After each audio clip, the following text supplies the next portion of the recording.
the government shutdown. The TSA warning extended delays here at Atlanta's Hartsfield-Jackson International. You've been dealing with extended delays, emergency bridge repair on the south side. We'll try to get in some extra traffic coverage on those 75 north jams heading in from Henry and Clayton counties. But I want to start off, joining us live in studio, U.S. Senate candidate on the Republican side, Derek Dooley, joining us live on the Mark Aram Show. Coach, good morning. Hey, Mark, thanks for having me. And you buried the lead. We got to wish Deborah a happy birthday. That's right. Thank you. Yes. How do we go through that whole intro? You even mentioned Deborah, but you don't say that That's it's her right. 29th birthday Happy today. 29th birthday, Deborah, the Rock, the executive producer of We'll shower her with accolades throughout the. But first off, is it appropriate to call you Coach still?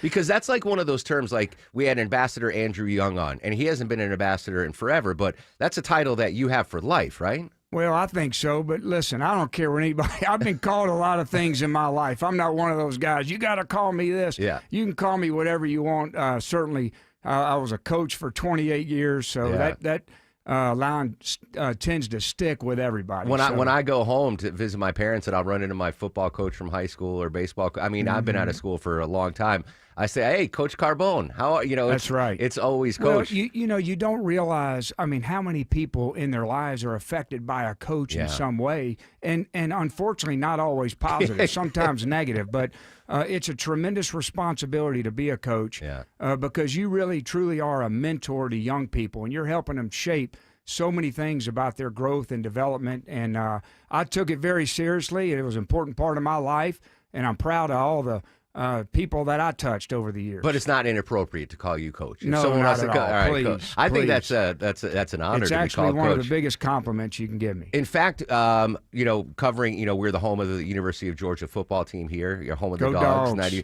And, in the many instances, I worked with your dad, talked with your dad, interviewed with dad. He was always Coach Dooley. That's right. So, and just keeping that tradition. I want to start there with your growing up a Dooley in Athens, Clark County.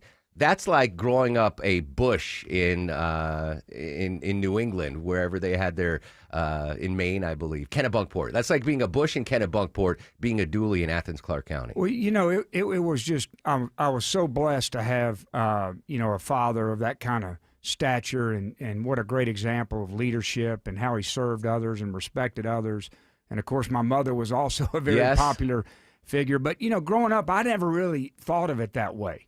I think our parents were very much, they kept us grounded as young people, went to the public high school. I had friends from all walks of life. And so none of my friends in the community ever approached me any differently just because I was Vince Dooley's son. And I certainly didn't think I was anything better than anybody else either. But did you feel extra pressure? So not to the level of your dad, but my father was superintendent of schools in my town. It was a known name, and I felt the pressure like I have to be on my best behavior all the time because I don't want to sully my dad's good name. Did you feel that kind of pressure growing up? I never really felt that. I just think it sort of came naturally. I mean, he was in the spotlight. Of course, you were in the spotlight because he was in the spotlight. But, in a good way, it kind of kept you on the straight and narrow in a lot of ways. That's my point, and so it's not a bad thing, that people are, hey, listen, you got a name that means something in this state, and you have a responsibility to keep that name thriving. And look, it's a little bit what I'm trying to do now is to continue that legacy of service that he had. It's been so much fun for me to drive around all four corners of the state the last 2.5 months and listen to so many stories about when they met Vince Dooley or when they met Barbara Dooley. And it really just has made a real impact on me on how much he gave back to the people of this state. Derek Dooley, live in studio here on the Mark Aram Show. I'm assuming once you went into coaching, you had a conversation with your dad before that decision.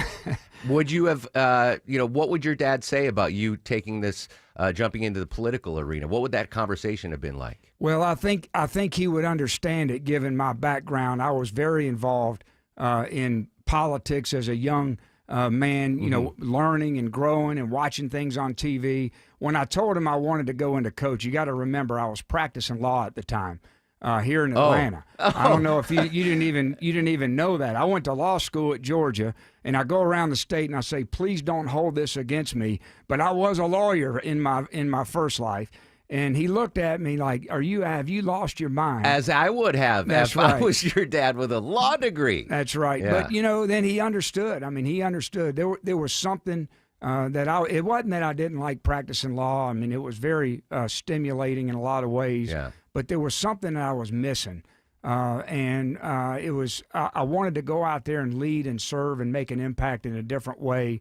And it started a real long 28-year career that I haven't regretted one bit of. Not at all. God, if I can imagine if I had a law degree and I told my parents, hey, I'm going into radio, they would have disowned me. But I didn't have they're like, all right, whatever you do to make a living, go ahead and do radio and television. Let's talk about your mom. On board with the political foray? Oh, she is now. And in fact, she ran for Congress years ago. Yeah. I don't know if you know that. She lost a very tough race. I think she lost by 400 votes. It still guts her to this day.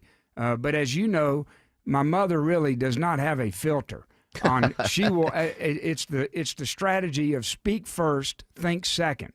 And when I told her I was thinking about doing this, I said, Mom, I might have to put you on a cruise ship for a year and sail around because we got to be careful about what we say. But I was talking to one of the former senators in Georgia, and he says, you know something, Derek, you just got to let Barbara be Barbara. And that's what she's been. She's a big supporter. She's always been supportive of everything I've done.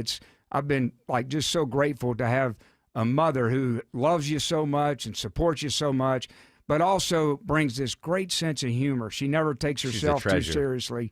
And I've taken a lot of those traits with me. Yeah, I had the honor to meet her a couple times up in Athens, and she used to come to the station once in a while. She used to do commercials for it was a gardening product. I forgot what it was, but she'd come in, and it was always a delight to see her. Well, you always know when she enters the room. Yeah, I mean, absolutely.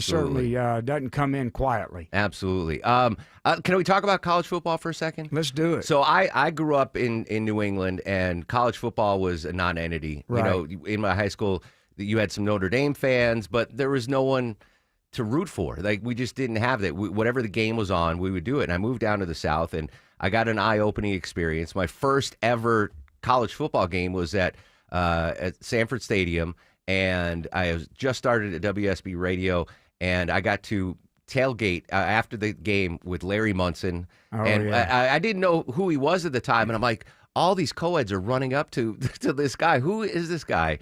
So I've become an adopted Bulldogs fan. I love college football, but the NIL era now, is this going to break college football? I'm pretty sure that Nick Saban walked away from college football coaching because he didn't want to have to deal with budgets and being a general manager and paying players. Is this sustainable, the current system? Well, it's sustainable once we really get our arms around and get some sort of level playing rules around it. College football players have always had an opportunity to make money. You could get jobs, that sort of thing. And so that isn't anything new. What is new is they're making it really off, like you say, their name, image, and likeness. And the important thing is that there's some rules that everybody's playing with to create some level of competitive equity. And they've already started that process. I think the biggest thing that we need to get our arms around is the transfer portal. Everybody talks about NIL and the money. What really has changed things is this ability to every year jump schools. Now, there's one good thing that's happened. If you've noticed, it's brought these elite teams down a notch and brought a lot of teams who typically aren't in the conversation Indiana up a notch. So there's a lot more parity. It's spread the quarterbacks around. These games are becoming more and more competitive. So that's been a real positive. The negative that we got to watch out for is we can't forget what college athletics does to young people. It really teaches so many values that they're going to carry on the rest of their life. And part of those values is learning how to persevere and work through things when it gets tough, overcoming adversity. And what concerns a lot of the coaches now is you want to be able to still coach and develop young people in a tough way. But can you do that now? Because when you were coaching, it was a tough job, right? Coaching college football at that level is a Herculaneum job. But now you have to add in the transfer portal. All right, do I have to make sure everyone's going to stay here? How much is this linebacker getting paid more than this? Like, it just takes it. It's like a corporation now. I can't imagine trying to be a head coach in an SEC school right Well, you now? mentioned Nick Saban. I was fortunate to coach with Nick Yeah. for 9 years. I mean, he was like a mentor, second father to me in a lot of ways. His system was he would get the best players. He was a phenomenal recruiter, but then he would, I call it bending the twig. He made it hard on them, and they got frustrated, and they learned how to play for each other and play for something bigger than themselves. And it took them a couple of years to overcome a lot of frustration and learn how to mature as a person and as an athlete. And then they came out these great players. Well, now what you're seeing is the minute it gets tough, they all say, well, I'm going to go to the next school. Yeah. And so that's a little bit the concern. And I think once college athletics gets its arm around the transfer portal, how many times you can transfer, the number of times in a year, that's going to help sort of stabilize it. But look, everybody says college this is a disaster. It's more popular now than it's ever been. And it's just a tremendous sport.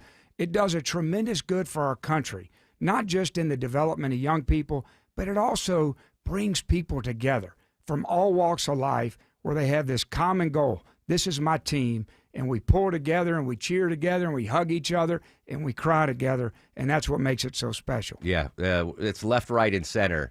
Tailgating outside of Sanford Stadium, right? There's no politics there. It's just go Dogs. That's right. Coach, great to meet you. Thank you so much for coming on. Best of luck going forward. Is there a website or social media that we can point folks to? Yes, DooleyForGeorgia.com. I'd love for you to go, and I'd love to come back and talk a little bit about politics. And, I'm certainly not your typical political candidate. I mean, I have a lot of love for this country. I have a lot of love and pride in being from Georgia. And I just think we need new leadership up in D.C. the same way we had an outsider in our president go up there and not accept business as usual. We need that sort of common sense outsider to go up there in the Senate because I know this. I've always said this. If you're happy with what's going on in D.C. politics right now, I'm not your guy. I think we need a new way of looking at things, and people that are going to go up there for the right reasons, and that's why I'm running. My favorite D.C. defensive coordinator. Coach, good to see you, All my right. friend. Thank you, Mark.